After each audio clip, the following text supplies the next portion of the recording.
Muy buenas tardes. Buenas tardes, doctor. Nos quedan dos clases en relación a lo que significa además la parte de antibióticos y sobre todo la parte de resistencia por parte de las bacterias hacia los antibióticos. En la anterior charla hemos hecho una visión panorámica de lo que son los mecanismos de resistencia y en las charlas que vienen hoy y el viernes, hoy vemos lo que pasa con las bacterias gram positivas y el día viernes vamos a ver lo que pasa con las bacterias gram negativas. Y la próxima semana les quedaría el tema de microbioma, con lo cual hemos acabado el contenido que va para el primer examen parcial. Así que vayan repasando ya. No es una asignatura difícil, ya se han dado cuenta, pero sí el problema es de que se hace voluminosa y a veces cuando uno la guarda para las últimas posibilidades de los últimos 3 días, no alcanza el tiempo, ¿verdad? Así que vayan ya repasando, vayan estudiando, porque después el tiempo se pone en contra de todas y todos ustedes. Vamos entonces ahora a ver lo que pasa con las bacterias gram positivas. Previamente, ustedes saben que nosotros trabajamos en los laboratorios de bacteriología utilizando esta tinción de gram en honor precisamente a quien la descubrió a fines del 1800, el doctor Hans Christian Gram. Él fue el que descubrió este método tintorial por el cual se puede separar el mundo bacteriano en 2 grandes bloques. No todas las bacterias desde ya, hay algunas que no tienen pared, por lo tanto el gram ni va ni viene. Y hay otras que tienen paredes tan particulares, con mucho contenido de ceras, de grasas, de lípidos, que el gram tampoco funciona, y ahí funcionará otro método tintorial del que vamos a hablar y con el que vamos a trabajar también en las prácticas, y que es el famoso método de Ziel-Nielsen. Pero eso dejaremos para su momento. Ahora estamos con el método de Gram, porque permite dividir a buena parte de las bacterias en 2 bloques. Las bacterias gram positivas que toman el colorante primario y obviamente además el mordiente, y que cuando se aplica el decolorante no pierden el colorante que adquirieron, por lo tanto se quedan teñidas de color violeta. En tanto que el segundo bloque, las bacterias gram negativas, y hemos visto que hay diferencias sustanciales en sus paredes, todo radica en la pared desde ya. Gracias a ello es de que si bien se tiñen por el colorante primario y el lugol, también se ponen violetas, pero cuando aplicamos el decolorante, se limpia todo lo que es colorante primario y todo lo que es el lugol. Por eso es que usamos un segundo colorante, que es el colorante de contraste o colorante secundario, que en este caso está representado por la fuchsina básica, que ya casi no existe, o fundamentalmente por la safranina. Ambos funcionan iguales y van a colorear a las bacterias con una tonalidad rosada. Así que cuando terminamos la tinción de gram, todo lo que es gram positivo es de color violeta y todo lo que es gram negativo es de color rosado, ¿de acuerdo? A eso para nosotros es importantísimo.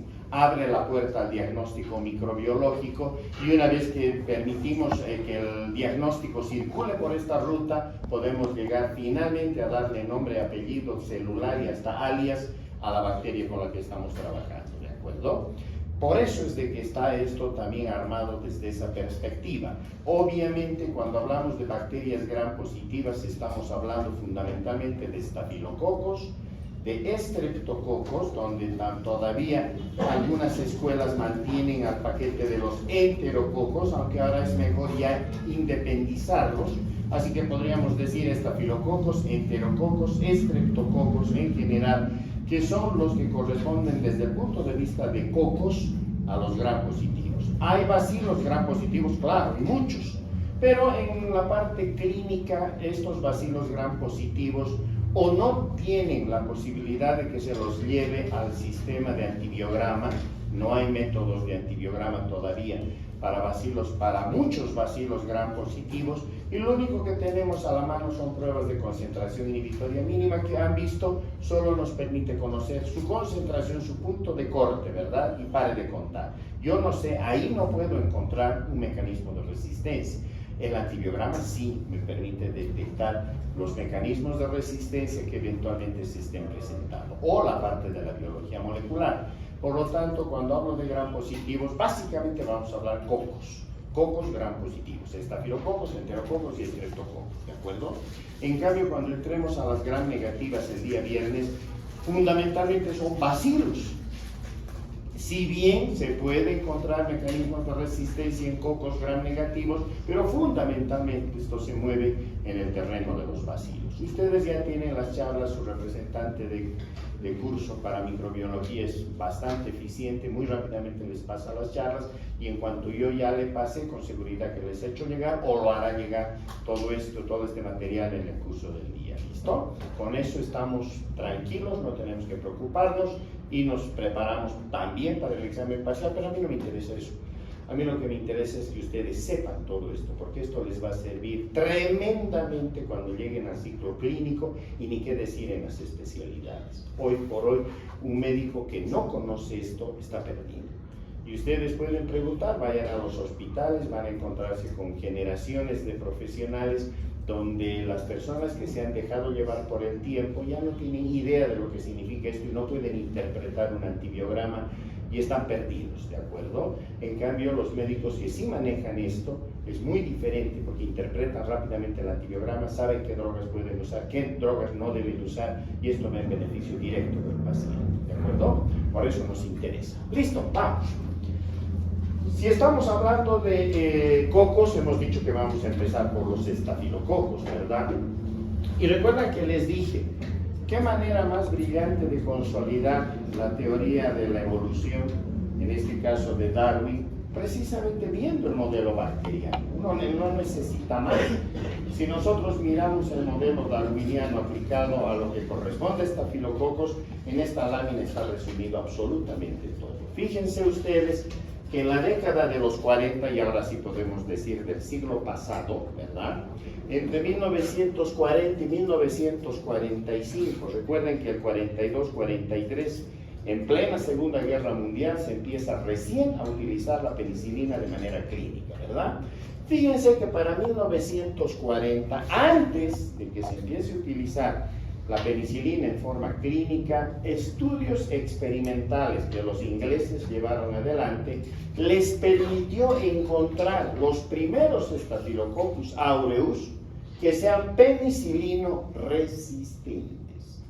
Y esto se fue consolidando, una cosa que parecía un hallazgo raro por entonces, una cosa propia de si ustedes quieren, de la investigación pura, todavía ni siquiera con la posibilidad de que sea investigación aplicada, muy rápidamente dejó de ser una cuestión rara y se empezó a convertir en algo muy corriente en los hospitales británicos, que son los que mejor bacteriología tenían en ese momento y mejor seguimiento en lo que correspondía a ya lo que empezaba a ser la era de los antibióticos. No se olviden que Fleming era británico, ¿verdad? Por lo tanto, ¿cómo no iban a trabajar rapidito ellos detrás de lo que estaba pasando en relación a los antibióticos? En la década de los 50, la situación se hace ya muy compleja. Más o menos el 60% de las cepas de Staphylococcus aureus aisladas en infecciones de pacientes que estaban en los hospitales ya mostraban que eran penicilinos resistentes. Y esto lógicamente provocó una alarma, porque hasta antes de esto, todavía cuando las cepas respondían muy bien a la penicilina, una dosis de penicilina era suficiente para curar una neumonía estafilocócica, imagínense. Una neumonía que usualmente era letal, mataba al paciente.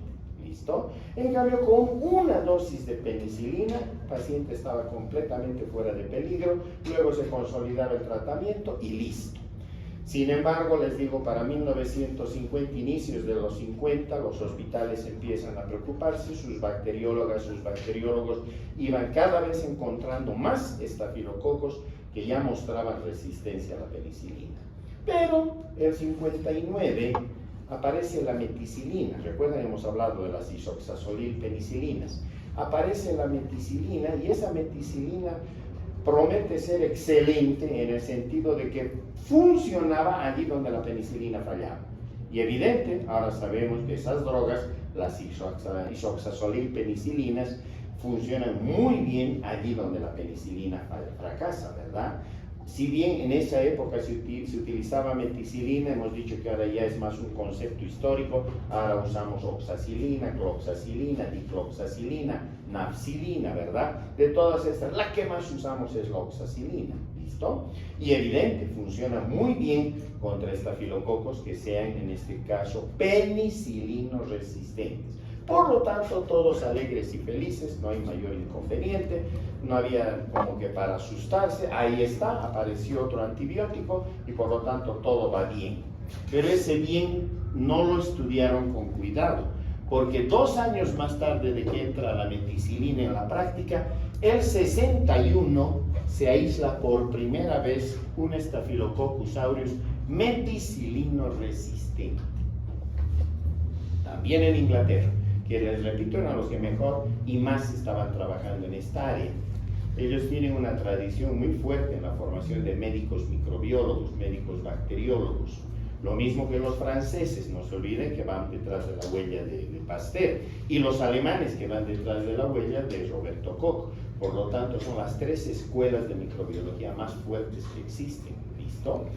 Sin embargo, en esa época los británicos les sacaron la delantera definitivamente. Hoy por hoy se han igualado los nomios, pero en ese momento los británicos llevaban la delantera.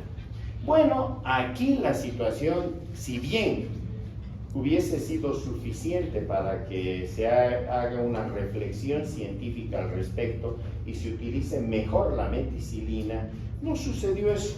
Porque no se olviden que están apareciendo otras drogas más. El 58-59 entra la vancomicina en escena, empieza a entrar en la década de los 50 también el 52-56 la eritromicina, es decir, locura por encontrar antibióticos, ¿verdad? Y por lo tanto empiezan a aparecer tantos antibióticos que la gente creía que listo, se habían solucionado los problemas infecciosos. El 68 los norteamericanos pasan por un primer brote epidémico de Staphylococcus aureus meticilino resistente en sus hospitales.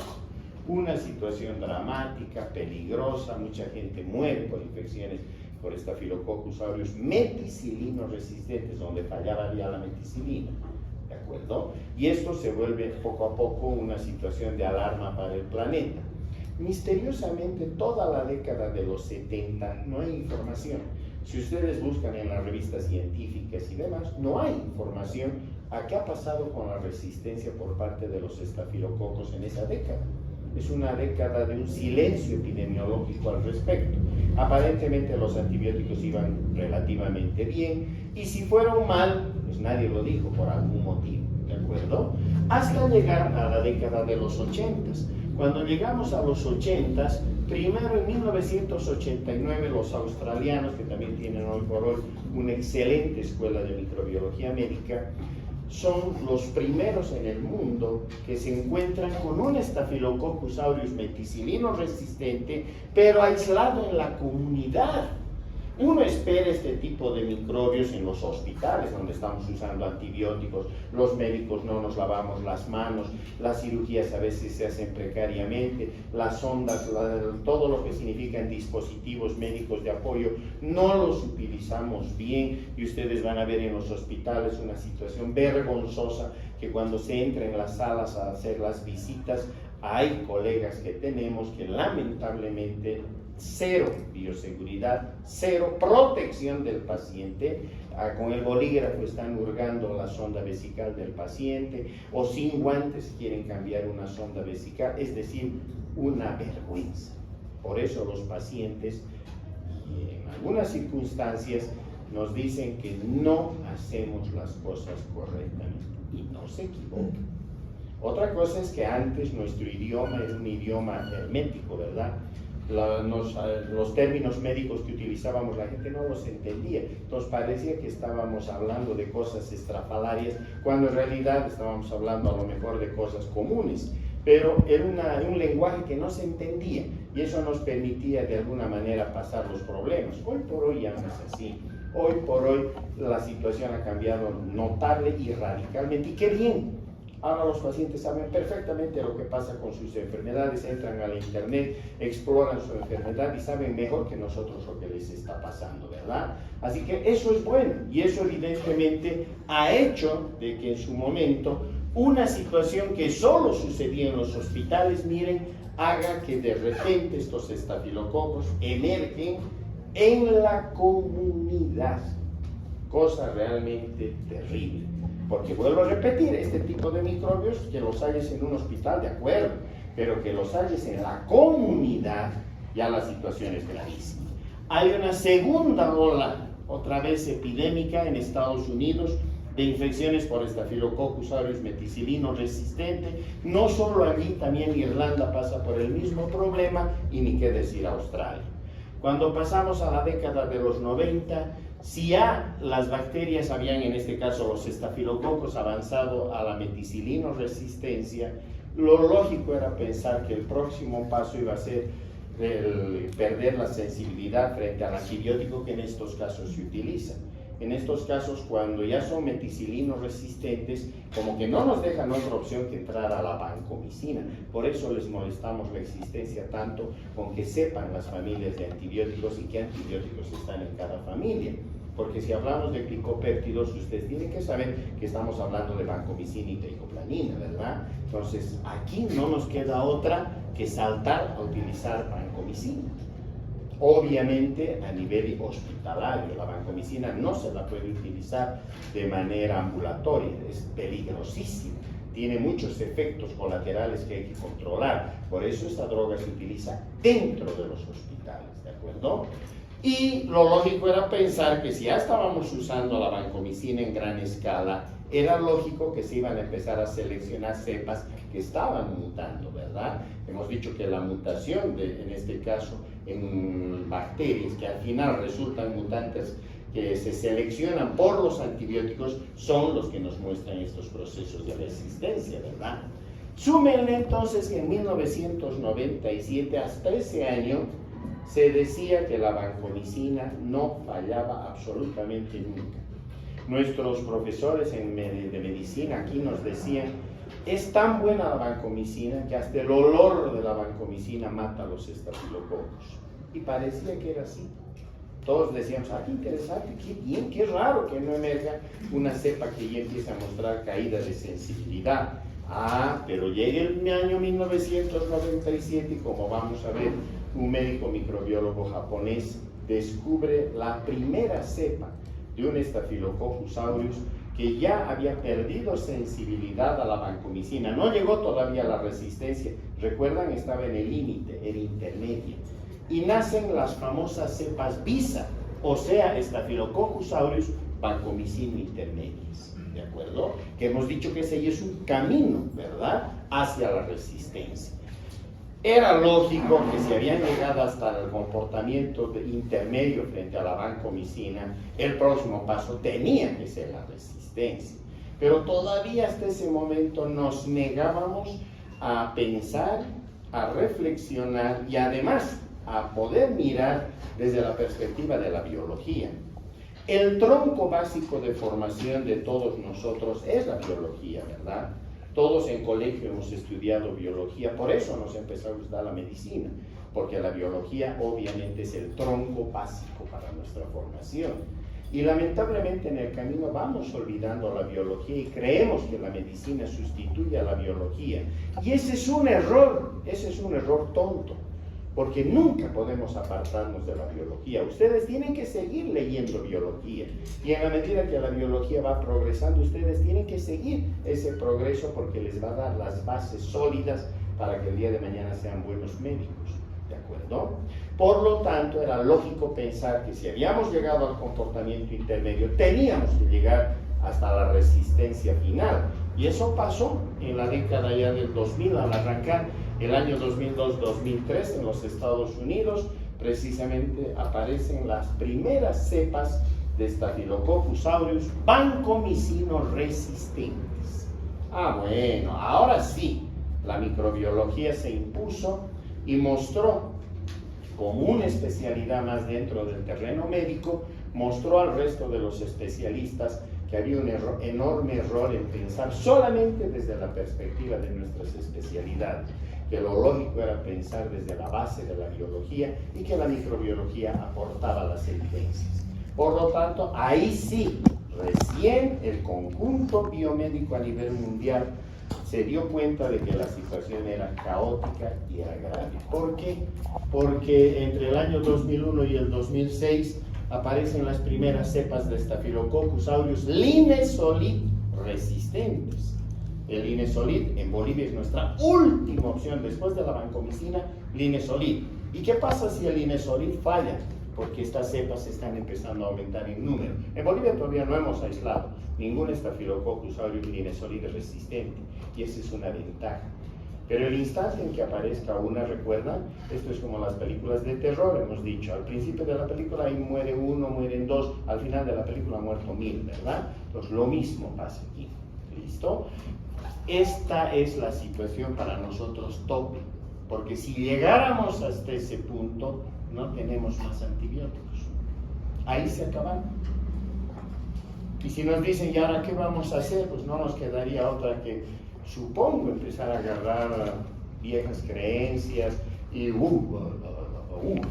a ver si así se mueren las bacterias y los pacientes se salvan, ¿verdad? Porque no tendríamos otra opción. ¿Se dan cuenta? Estamos a un pasito. Eso es lo grave. El 2008 aparece la primera cepa de Staphylococcus aureus ceftadolinos resistentes. Hemos dicho cefalosporina de quinta generación, que no hay en Bolivia. Y miren, para el 2008 ya aparecen las cepas en el mundo. Entre el 2010 y el 2017, el 2012 aparece la primera cepa de Staphylococcus aureus daptomicino resistente, que tampoco hay en Bolivia. Es un antibiótico excesivamente costoso. Y en 2017 encontramos en mi laboratorio las primeras cepas de Staphylococcus aureus heterovancomicino intermedio, como también cepas vancomicino intermedias propias. Lo que obviamente está demostrando que ya hemos entrado también en este terreno.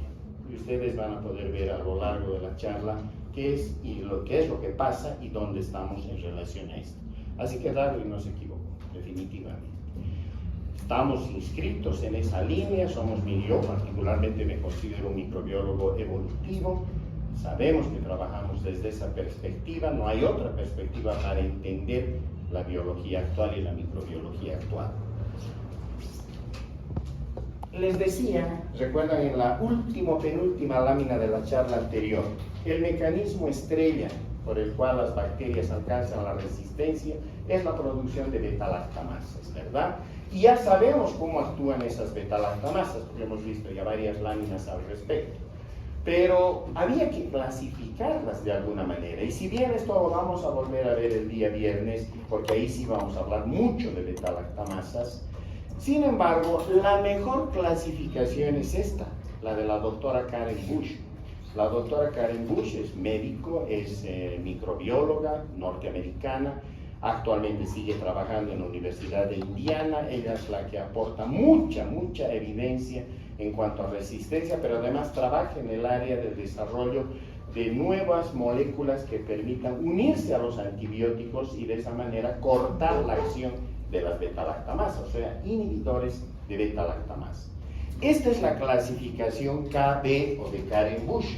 Si ustedes ven, entonces está armada por grupos, ¿verdad? Y tenemos desde el grupo 1 hasta el grupo 4 con todo lo que están viendo en el camino. A la pregunta, ¿y me tengo que aprender todo esto de memoria? La respuesta es inexorablemente sí. Si quiero ejercer bien la medicina, no equivocarme y no mal utilizar un antibiótico, y por culpa de mi mala práctica en relación a antibióticos, que se me vaya un paciente, se me muera un paciente, y a lo mejor el paciente es mi mamá o es mi hijo, imagínense la carga en la conciencia, ¿verdad? Por no aprendernos esto. Entonces, me tengo que aprender esto, no me queda otro. ¿Listo? Estos grupos están organizados en cuanto a beta-lactamasas de acuerdo a los espectros. Entonces, el grupo 1 trabaja sobre las cefalosporinas y así sucesivamente. ¿Qué moléculas pueden inhibir o no a estas? Y finalmente, ¿cuáles son estas beta-lactamasas? Aquí está la famosa AMC, la P99, Esta es famosísima, la PC1 o la STEM o la CCHB o la CTXM y así sucesivamente. Esa ensalada de letras corresponde a los nombres ya específicos de las betalactamasas como tales.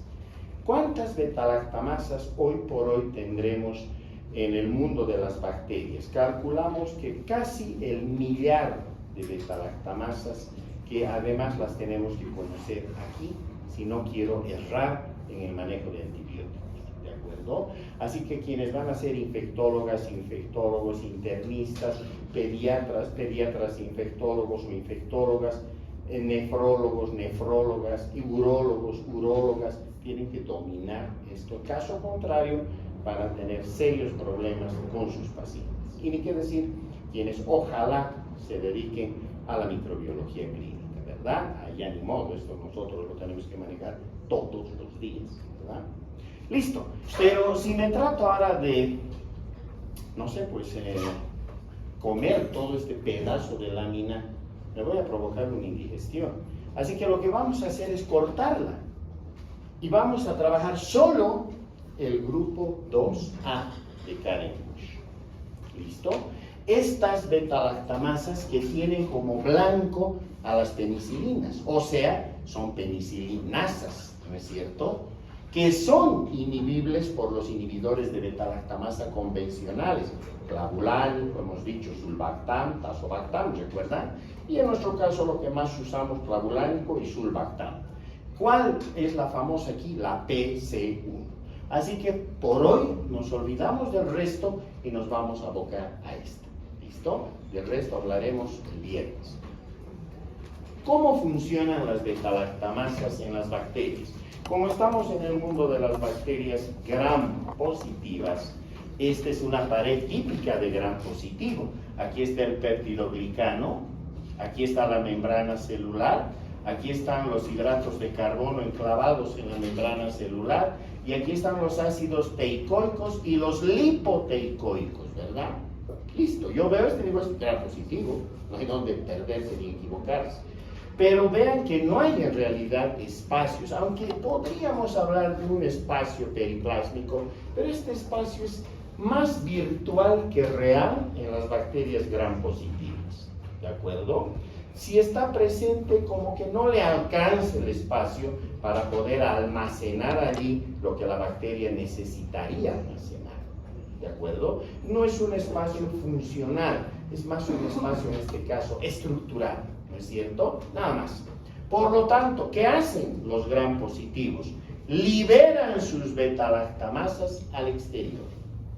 ¿Listo? No trabajan sus betalactamasas en el espesor de la pared, menos en las vecindades de la membrana celular. Una vez que la bacteria fabrica sus betalactamasas, las va a terminar virtiendo al exterior. Por lo tanto, llega el antibiótico y se va a encontrar con las betalactamasas en el exterior de la bacteria. Aquí están, recuerdan los famosos anillos betalactámicos, ¿verdad? Por lo tanto, estas son las betalactamasas, para nosotros una especie de tijeras químicas, ¿verdad? Porque estas tijeras pueden perfectamente ser liberadas al exterior, miren, y cortar los anillos betalactámicos. Si cortan los anillos betalactámicos, hemos dicho que se pierde la acción antibiótica. Por lo tanto, la bacteria queda defendida por cuanto sus betalactamasas han sido, en este caso, vertidas al exterior y ahí han cortado los anillos betalactámicos, cumplieron su función las mismas. ¿Sí? ¿Listo? Muy bien. Por lo tanto, ahora nos vamos a abocar a lo que correspondería a los estafilococos, pero mirando también a los enterococos, porque ellos comparten esta situación. Aquí está la doctora Karen Bush, ¿de acuerdo? Y obviamente cuando habla de esta betalactamasa está en su grupo 2A, ¿recuerdan? Hemos dicho, es grupo 2A.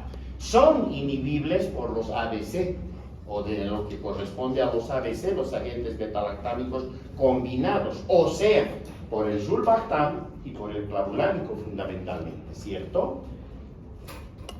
Pero además de las betalactamasas, las bacterias dieron otro paso para hacerlo más fácil. Me voy a ir la película para atrás.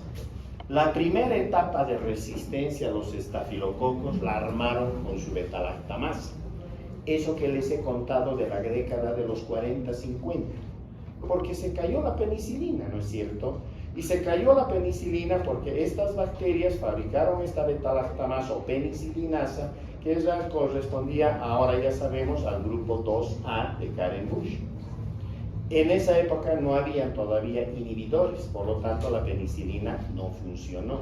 Pero le sustituyó la meticilina, dijimos a finales de los 50.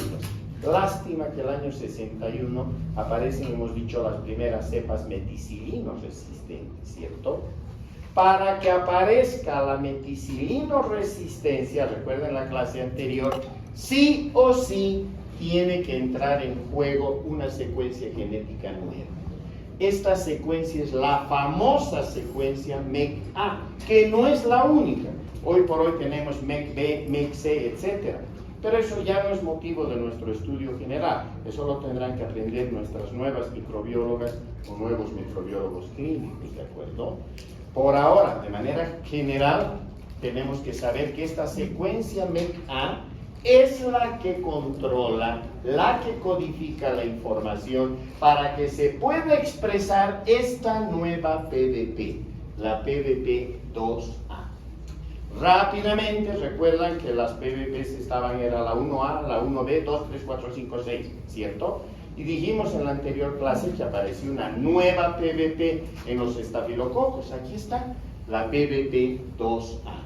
El instante en que esta secuencia genética MEC-A logra fabricar, logra en este caso, más de una manera mucho más global, logra expresar a esta PDP-2A, esta PDP-2A es la que empieza a ocupar el lugar de las otras PDPs.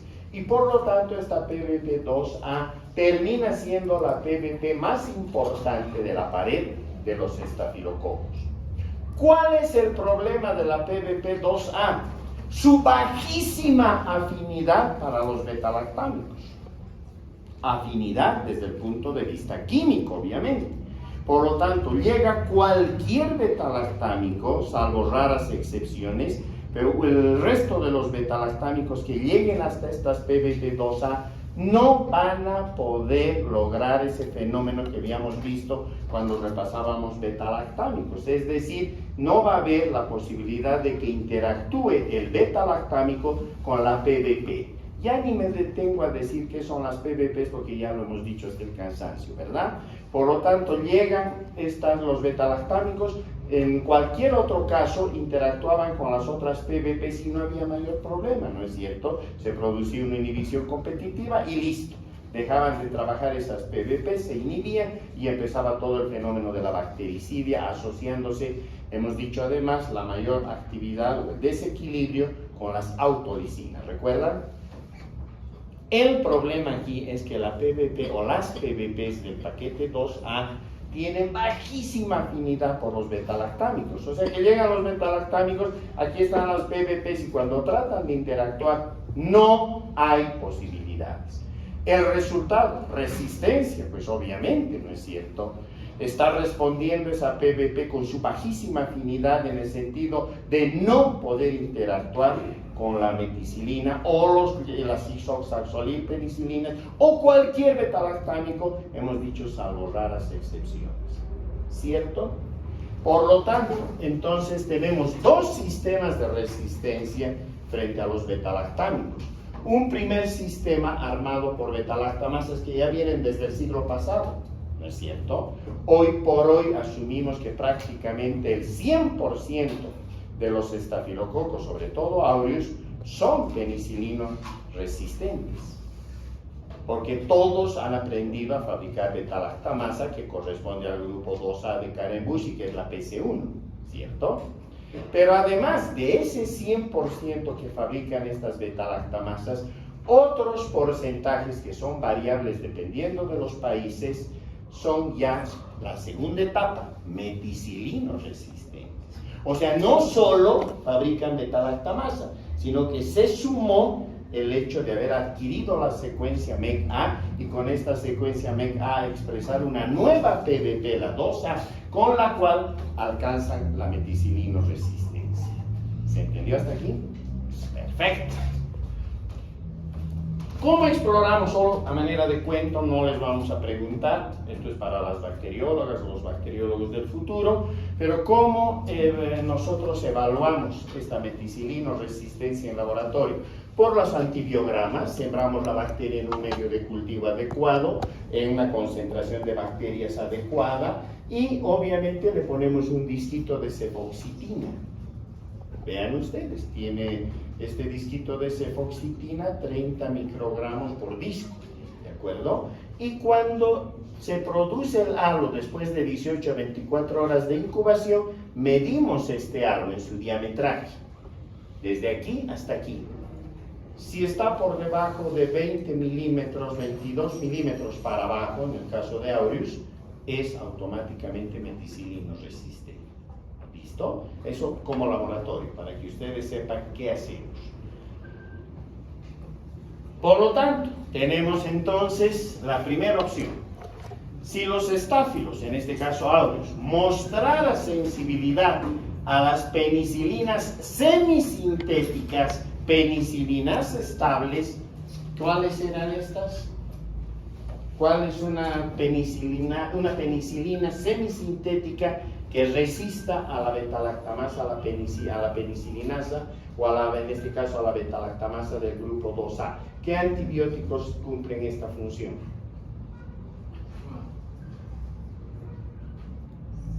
Aquí pueden equivocarse, ya en el parcial y más adelante en la vida, ni siquiera profesional, antes de ir a los hospitales ya no pueden equivocarse. ¿Cuáles son los antibióticos que son penicilinas semisintéticas, que son penicilinas estables? Pero tanto hemos hablado de eso.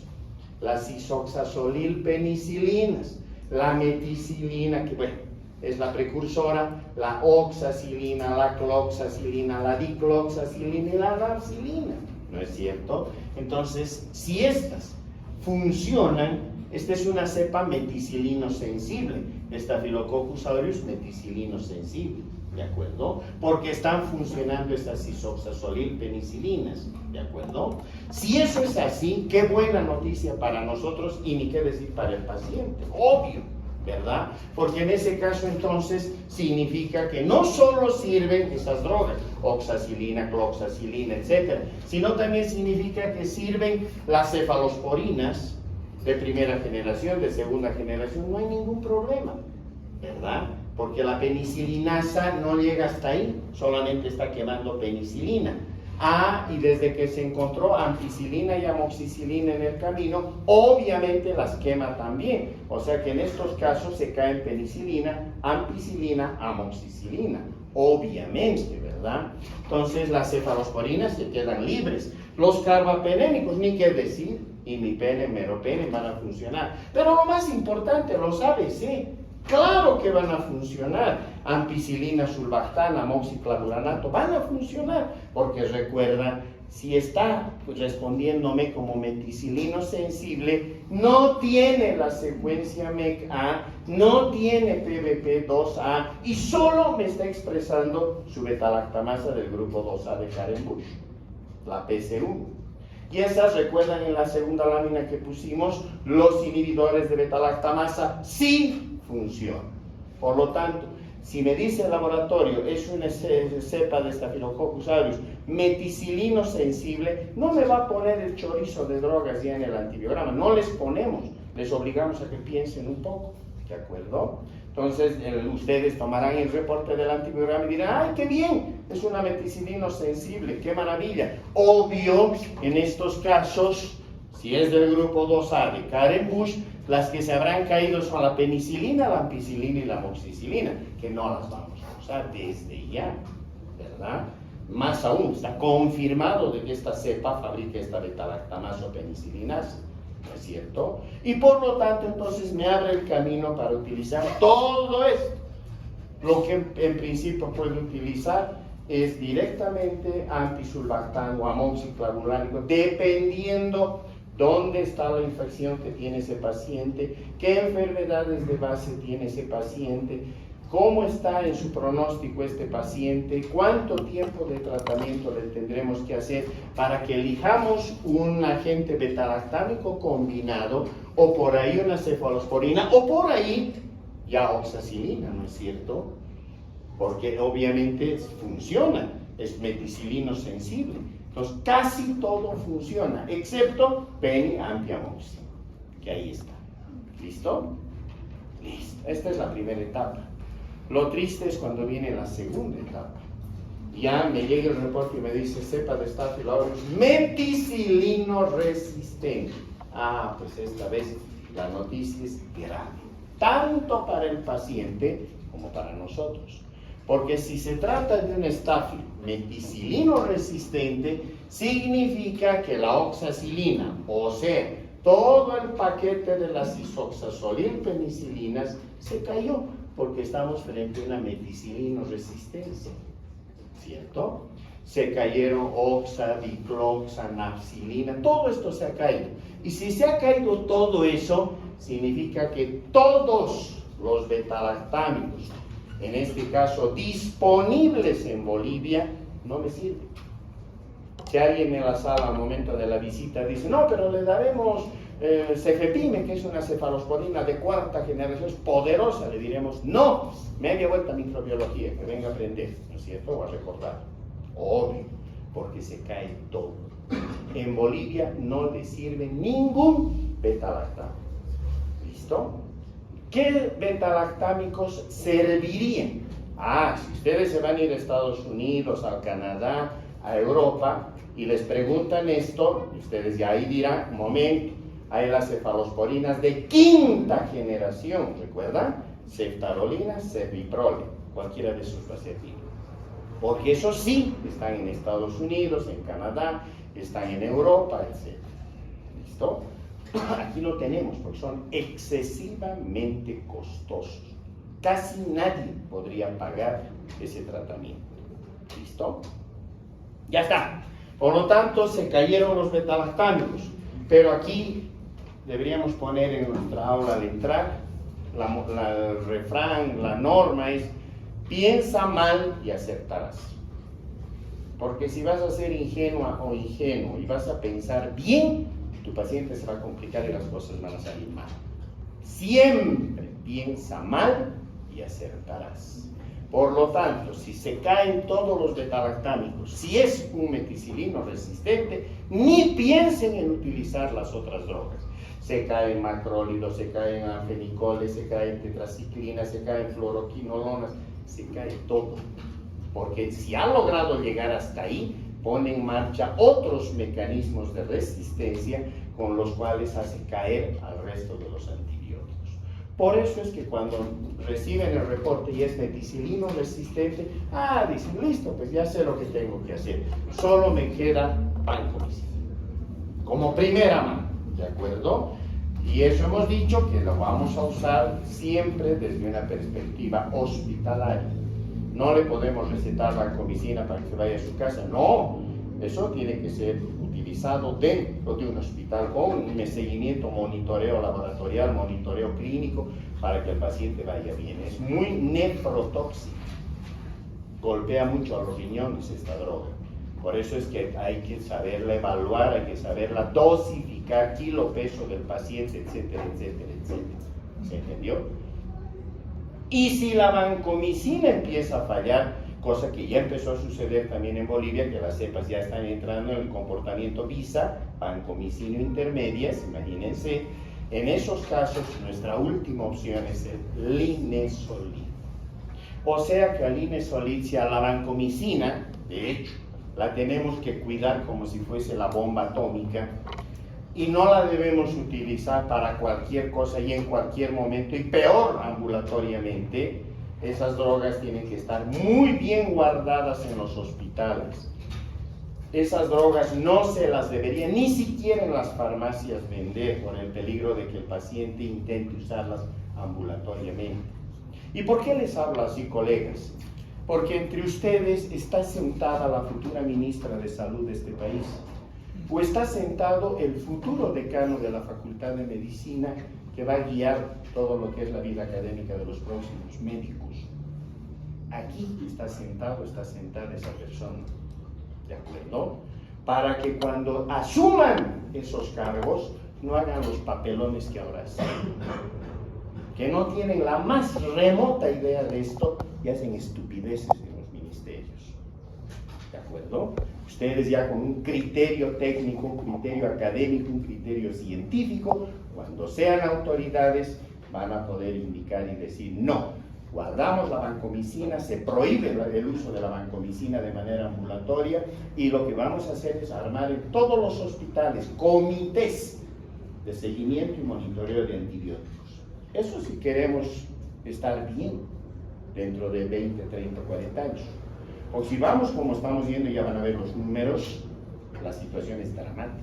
Otra vez, no nos va a quedar otro, ¿no ve? Entonces, para eso, mejor ni estudiamos. Por eso les estoy hablando de la manera que lo estoy haciendo, ¿de acuerdo? Muy bien, ya está, estas cepas por demás, está decir, son terriblemente peligrosas, aparecen más dentro de los hospitales. Antes hubiéramos dicho, antes de la década de los 60 o de los 80 del siglo pasado, hubiésemos dicho solo en los hospitales circula, ya no, ¿verdad? Los australianos las encontraron en la comunidad, y luego el resto del mundo las empezó a encontrar. Y ahí Bolivia se notó también una muy buena actuación, porque cuando sucedía en los 80, 90 esa situación, para el año 99, 2000, encontramos por el monitoreo que hacemos en escala nacional con el Laboratorio de Bacteriología del INLASA, encontramos en ese momento que los laboratorios del país empezaban a reportar más estafilococos aureus, meticilinos resistentes, aislados en infecciones que venían de la comunidad. En una reunión internacional presenté los resultados, no me creyeron, pero los de la Organización Panamericana sí lo hicieron. Y un año más tarde todos los países empezaron a mostrar los mismos resultados. Y la OPS les dijo, Bolivia fue el primer país de Latinoamérica que se dio cuenta de que estaban aumentando las infecciones por Staphylococcus aureus meticilino resistente aislado en la comunidad. Y recién los demás países nos dijeron, realmente son buenos ustedes en bacteriología, ¿de acuerdo? Ahí tenemos que pelear, en las ligas mayores, ¿listo? Aquí está entonces, vean ustedes, esto es del portal de la Organización Panamericana de la Salud, aquí está nuestro país, Bolivia, el monitoreo está hecho hasta el año 2022, recién se han cargado los datos 23 y el 24 saldrá mucho más adelante, siempre tardan un año y medio en salir los números de todos los países de Latinoamérica en lo que corresponde al portal de la Organización Panamericana. Esto está, ustedes entran a la página de la Organización Panamericana de la Salud, la pestaña resistencia a los antibióticos, entran a resistencia a los antibióticos y ahí van a encontrar el seguimiento, el monitoreo, se llamaba, ya le están cambiando el nombre, antes era PLISA, la Plataforma de Información de la Salud para las Américas. Ahora ya está cambiando su nombre, ya solo se está abocando a resistencia y ahí tienen todos los números de lo que pasó en Bolivia y de lo que pasa en el resto de los países. ¿Listo? Esto está sacado entonces de ahí, el seguimiento para todos los países está hasta el año 2022, Staphylococcus aureus, y aquí está nuestro país, los aislados en la comunidad y los aislados a nivel hospitalario. Fíjense en lo que corresponde a nivel, hemos dicho que buscábamos con la cefoxitina, ¿verdad? Aquí está, Fox. Con cefoxitina, 52.9% de cepas que corresponderían de manera general a lo que catalogaríamos como no sensibles o desde ya o resistentes. En las de la comunidad, fíjense en las hospitalarias, Fox, el 54%. ¿Qué significa esto? Y esto es país. Estamos viendo los resultados del laboratorio de bacteriología que Bolivia ha aportado durante estos años, en este caso el 2022. Significa que de cada 10 infecciones donde los Staphylococcus aureus son los culpables, por lo menos la mitad ya son meticilinos resistentes, tanto en la comunidad como en los hospitales. ¿Se dan cuenta? Eso es horroroso. Ahora nuestros números no están lejos de lo que les está pasando a otros países, están en una situación muy parecida a la nuestra. Pero aquí tampoco vamos a utilizar aquello del mal de muchos, consuelo de tontos, ¿verdad? Nosotros tenemos que fijarnos en lo que está pasando en nuestro país. Y esto es porque no hay políticas de salud que coadyuven nuestro trabajo. Esto que debería estar manejado por epidemiología, aunque no me crean, Bolivia es el único país de Sudamérica que no tiene un programa de vigilancia de la resistencia a los antibióticos. ¿Saben quiénes hacen esto? Los laboratorios.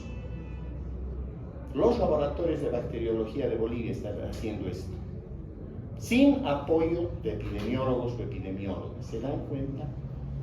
Es una vergüenza. Mientras en el resto de los países, en sus ministerios tienen un equipo de epidemiólogos, epidemiólogas, que están mirando lo que pasa con la resistencia y están tomando decisiones para que las cosas por lo menos se retarden, porque la resistencia va a seguir, hemos dicho, pero que por lo menos se retarden. Acá no tenemos. Y solo los laboratorios son los que sacan esta información. Por eso les decía, cuando ustedes sean ministros, ministras, decanos de esta facultad, etcétera, tienen que utilizar esta información y tienen que mejorar estos aspectos. Caso contrario, la situación es dramática. En el mismo portal de la Organización Panamericana, en color rojo del 25 a menos del 50, en color café más del 50%. Miren, nosotros tenemos más del 50, 52, 54%. Argentina tiene hasta casi el 50%. Los demás países no han aportado información. Les hemos ganado, ¿verdad? Los demás países, información muy fragmentada. En cambio, Bolivia y Argentina, miren. Así que cuando vayan a hacer sus posgrados a la Argentina y ellos se crean mejores que ustedes, esto muéstrenles. Porque estamos tan a la par como ellos en microbiología. ¿De acuerdo? Así que entonces ahí está, y ese es nuestro escudo de Minglasa, que es el centro donde se hace todo esto. No es la única resistencia que los estáfilos manejan otra resistencia más, las del tipo MLSB, constitutivo y la inducible, la una o la otra. ¿Qué es lo que les permite a los estafilococos asumir resistencia a los macrólidos de 14, 15 y 16 átomos de carbono?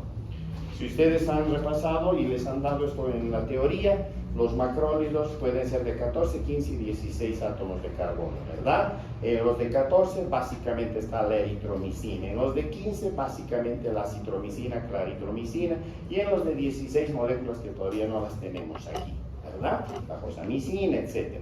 Entonces, estas se deben y arman resistencia en paquete a todo el grupo de los macrólidos.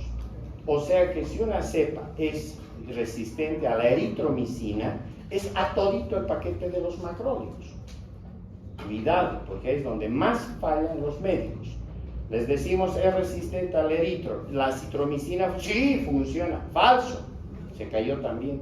La claritromicina se cayó. La diritromicina se cayó, que son las drogas que tenemos en Bolivia.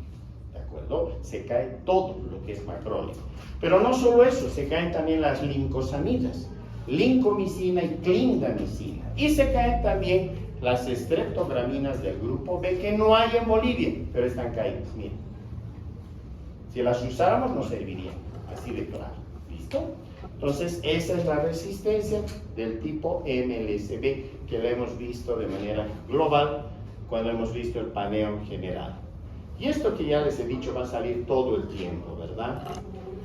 La resistencia a los aminoglucósidos, donde está la gentamicina, la amicacina, la tobramicina, etc., viene por juegos de enzimas, adenilantes, acetilantes y fosforilantes. Pero la otra parte interesante en esto es la resistencia a los glicopéptidos, vancomicina, teicoplanina. Y aquí están viendo ustedes al doctor Hiramatsu, médico microbiólogo japonés, que el año 1996 atienden a un niñito que tenía una cardiopatía en el hospital universitario, y allá detectan que era posible hacerse la cirugía. Van a la cirugía con este bebé. Cuando sale de la cirugía, después de unos días hace una infección de herida quirúrgica, para que vean que las infecciones están en todas partes del mundo. solo que hay hospitales donde responden rápidamente, otros en los que esperan a que se mueran 3, 4, 5 para que recién den el alerta, vergonzosamente. Acá su comité de infecciones detectó la infección, dijeron hay una infección de herida quirúrgica, toman la muestra, Staphylococcus aureus. Ese era el equipo ya del profesor Hiramatsu en su laboratorio de microbiología de este hospital. Entonces detectan al estáfilo, corren la prueba de la meticilino resistencia y sale meticilino resistente. Por ende, había que utilizar la vancomicina. Hasta entonces colocábamos el disco de vancomicina y nos daba toda la vida diámetros de sensibilidad, sensibilidad, sensibilidad, ¿verdad? Cuando Hiramatsu reporta con su disco, también sensible, habrá dado 17, 16 milímetros de diámetro, sensible. Llega este reporte a los médicos que estaban atendiendo al niñito, piden permiso para utilizar vancomicina, la sección de farmacología del hospital autoriza para que utilicen la vancomicina, farmacia les entrega la vancomicina exacta para tratamiento y dosificación de ese niño. Una vez de que empiezan el tratamiento, se dan cuenta que el cuadro no mejoraba. Estacionado y en algún caso con alzas térmicas y demás. Entonces, junta médica y dicen, algo raro está pasando.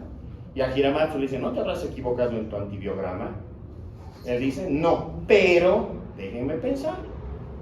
Vuelve a su laboratorio y dice, ¿no será que el disco no mira cuando la sensibilidad se empieza a caer? ¿No será que es como querer pesar una aguja con una balanza de maletas?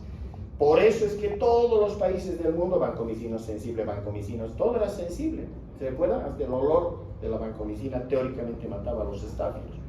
Entonces él duda y dice, no, aquí tengo que hacer otra cosa.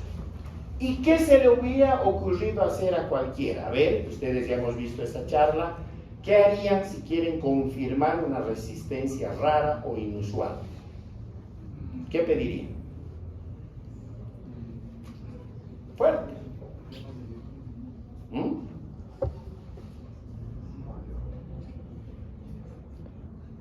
Concentración inhibitoria mínima, doctores. Entonces, por eso hemos visto la concentración, hemos dicho que sirve para ver resistencias raras o inusuales. Entonces él dice, pero le haré pues SIM. Listo. Corre en la cima a la CEP y casi se desmaya porque le sale un número al final como SIM de 8 microgramos por mililitro y de 4 a 8 es intermedio. Y es la primera vez en la historia de este planeta que se encuentran con un Staphylococcus aureus a la que él llama vancomicina intermedia porque estaba en ese rango intermedio de 4 a 8 microgramos por mililitro. Duda, repite y repite, pide controles afuera para estar seguro de lo que le había encontrado.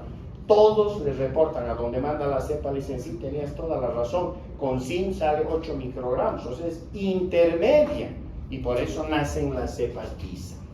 En este caso van de 4 a 8, él le dio 8 microgramos por mililitro. ¿Se da cuenta qué importante había sido la SIM? Gracias a eso Hiramatsu publica, sale en el año 1998 su publicación, y todo el mundo dice, pues nos hemos equivocado, entonces ya no hay que usar discos. El disco pasa los datos de vancomicina intermedias, todo lo lee como vancomicina sensible. Y ahora si bien usamos los discos, pero no para mirar esto, ¿no es cierto? Solo para ver cuando ya llegaron, si es que llegaron a la vancomicina resistencia, que ahí sí sirve el disco. Pero si es intermedio o heterointermedio, no tiene ningún valor, no lo reportamos, ¿de acuerdo? A no ser que nos pidan concentración inhibitoria mínima. Y bueno, esto pasó en el Japón, al poco tiempo aparecieron las cepas en Estados Unidos, claro, ya dejamos de usar discos y empezamos a hacer concentración inhibitoria. Aparecieron en España, en Hong Kong, en Corea, en Brasil, Argentina, Colombia, Ecuador, y obviamente nosotros también en el año 2017 encontramos estas primeras cepas en Bolivia. ¿Listo? Esto les muestra, en otras palabras, esto que hemos hablado para la vancomicina. Aquí están los puntos de corte para SIM. Vean ustedes, van siempre al duplo, hemos dicho, ¿verdad? 32, 16, 8, 4, 2, 1, 0, 5, 0, 25, 0, 125. Miren que lo intermedio es de 4 a 8. la resistencia arranca de 16 para arriba. Y lo que es sensible va de 2 para abajo. Ah, pero aquí se nos cruzó otro problema. Tan complicado como el hecho de buscar las vancomicina intermedias. Son las heteroresistentes. Son cepas que las han llamado heterointermedias. Preferimos ahora decirles heteroresistentes. ¿Por qué? Porque su zinc, miren, estas de color amarillo, están entre 4 y 1, cuando se supone que 2 y 1 son las sensibles. ¿No es cierto? Todo del 2 para abajo es sensible. Esto es intermedio, pero las heteroresistentes muestran SIMs de 4 y hasta 2 y hasta 1 inclusive. O sea, uno las podría pasar como vancomicina intermedias, o sensibles, ni siquiera vancomicina intermedias, como sensibles, cuando en realidad ya son heteroresistentes porque están en la caída de vancomicina intermedias, yéndose ya aparentemente a la resistencia cuando sus números muestran sensibilidad. Bueno, para hacer esto, ya en los laboratorios tenemos otra metodología, se sale de la simple concentración inhibitoria y tenemos que buscarla por otros métodos. O sea que esto se ha ido haciendo cada vez más complejo. ¿Por qué se produce este comportamiento intermedio? Porque aumenta de espesor la pared de la bacteria. Vean ustedes, para un meticilino resistente, el espesor de su pared es 38 nanómetros, pero para una vis es 250 nanómetros de espesor, y para una heterovancomicina intermedia o heteroresistente, 210 nanómetros. ¿Recuerdan? Vimos en los mecanismos que aumentaban el espesor de su pared. Ahí está. Entonces, en este caso, los estáfilos aumentan el espesor de su pared. Y la otra, para que las visas aparezcan como tales, liberan, ¿recuerdan? Las D-alaninas al exterior. ¿Se acuerdan? Son las famosas trampas de afinidad. El estafilococo suelta D-alanina que puede quedarse en el espesor de la pared, llega a la vancomicina. Han visto el mecanismo de acción de la vancomicina, es una especie de, ¿qué le pudiéramos llamar? Pues una especie de gancho que va en este caso a cubrir a los residuos de ala, ¿verdad? Ese es su mecanismo de acción. Por lo tanto, si la bacteria le suelta residuos de D-alanina, llega a la vancomicina, encastra a estos residuos, pero lo está haciendo en el espesor de la pared donde no hay funcionalidad alguna, o en el exterior. Esta es la vancomicina, estos son los residuos de D-alanina. Por eso hemos comparado eso con los aviones que sueltan los señuelos, ¿cierto? Pero si habíamos llegado hasta el comportamiento vancomicino intermedio, era obvio que íbamos a caer en la vancomicino resistencia, y esto apareció en Michigan. Aquí están viendo la fotografía del profesor Fred Tenover de los CDC de los Estados Unidos. Él es el que ha liderado el estudio para encontrar por primera vez la cepa de Staphylococcus aureus vancomicino resistente. En este caso, paciente de 40 años de edad, diabética, con falla renal crónica, hemodializada 3 años, hizo bacteremias por Staphylococcus aureus meticilino resistente. O sea, que cada vez que las cepas puedan apuntar a tener problemas con la vancomicina, previamente tienen que ser meticilino resistentes. Hasta ahora no se ha encontrado un Staphylococcus aureus que sea meticilino sensible y salte a ser vancomicina intermedio o resistente. No, tiene que subir gradita a gradita, tiene que llegar a meticilino resistente, y ahora sí, su próximo paso es la vancomicina. ¿Se entiende? Listo. Además, múltiples ciclos de tratamiento con antibióticos hacen el estudio microbiológico en cuanto a puntas de catéter que utilizaba la paciente, y se encuentra enterococo vancomicino resistente y por primera vez un Staphylococcus aureus vancomicino resistente. Ya vamos a ver por qué. Hace una úlcera de pie la paciente, pie diabético, donde se aísla Klebsiella oxytocca, la vamos a estudiar a lo largo del año.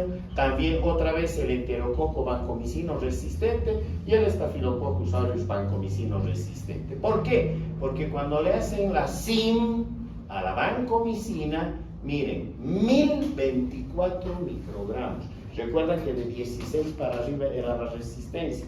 Uno pensaría que podría haber sido 16, 32, 64, 1024 microgramos por mililitro era su punto de corte. era una resistencia bestial. Y con la teicoplanina, que es otro glicopéptido, 32, que ya es resistencia absoluta. ¿Listo? Por lo tanto, aquí aprendimos varias cosas. Primero, que esta resistencia que maneja el enterococo es de tipo VAN, la del tipo VAN-A, ya la vamos a ver, que viene en un transposón, el famoso TN1546. Recuerdan que hablamos de plásmidos, transposones e integrones. Ya han visto la parte genética bacteriana. Este transposón, el 1546, porta la información para modificar el sistema de ligasas de pared de la bacteria. Lo hizo en el enterococo, pero miren qué amigo el enterococo del estafilococo, porque aparentemente este enterococo le pasa la información genética al estafilococo. Este transposón se mueve en un plásmido de 60 kilobases con una secuencia idéntica a la del VAN-A de Enterococcus fecalis. Por eso se le encontró en todo lado junto al estáfilo. Pero lo más interesante es de que en la punta de catéter se habían formado biopelículas, que es con lo que van a tener que pelear ustedes mucho ya en la vida profesional. Las bacterias, hoy por hoy sabemos todas, antes creíamos que solo algunas, ahora ya sabemos que todas fabrican biopelículas, ¿de acuerdo? Es una especie de capa mucoide, debajo de la cual la bacteria queda atrapada entre la pared, por ejemplo, de un catéter, una punta de catéter, una sonda vesical, etc. Y esta capa, obviamente esta capa les protege, porque pueden ustedes dar el antibiótico que den y no pasa nada, porque esa capa no permite que el antibiótico llegue a la bacteria. En este caso, fueron 2 bacterias que quedaron atrapadas en la biopelícula que formaron. El enterococo, que era vancomicino resistente, y el estafilococo dorado, que era meticilino resistente.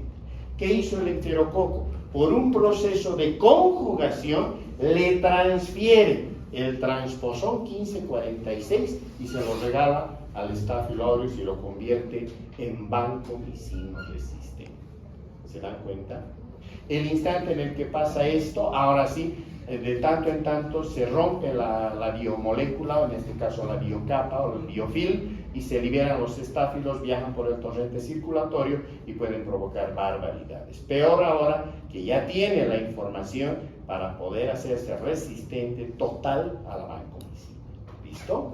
Eso es lo que ha pasado, y al pie tienen ustedes las imágenes que puedan ser necesarias de apoyo. Aquí está la vancomicina, debería ligarse así a los residuos de ALA. Cuando se produce la mutación en la bacteria, transforma, hemos dicho, quita un D-ALA y pone en su lugar a un D-lactato, ¿cierto?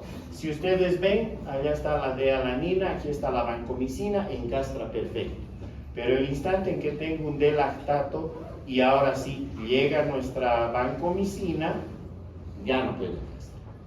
El D-lactato es mucho más complejo, ya no puede producirse el encastre. El resultado, resistencia absoluta. ¿Listo? Perfecto. Y esta lámina, que es de un trabajo de Denser y colaboradores, que es un trabajo viejito, es del 2008, pero es un hermoso trabajo, porque les muestra en esta lámina qué ha pasado con el Staphylococcus aureus causando bacterias, presencia de la bacteria del estáfilo en la sangre, y paso previo a una septicemia y matar al paciente. Miren ustedes, en 1937, cuando no se usaban antibióticos, no se habían descubierto, ya se había descubierto la penicilina en el 28, pero no usaban todavía clínicamente, ¿verdad? No había ni la ciencia ni la tecnología para usarla clínicamente. Miren la mortalidad, el porcentaje de mortalidad, 80%. 8 de cada 10 que hacían estos cuadros se morían por estas bacterias, sin antibióticos. Aparece la penicilina, miren cómo baja la mortalidad a menos del 30%. El año 54 aparecen ya se consolidan los estafilococos penicilinos resistentes, sube la mortalidad al 50%. Aparece la meticilina, el 59%. Miren para el año 62 cómo cae otra vez la mortalidad a menos del 30%.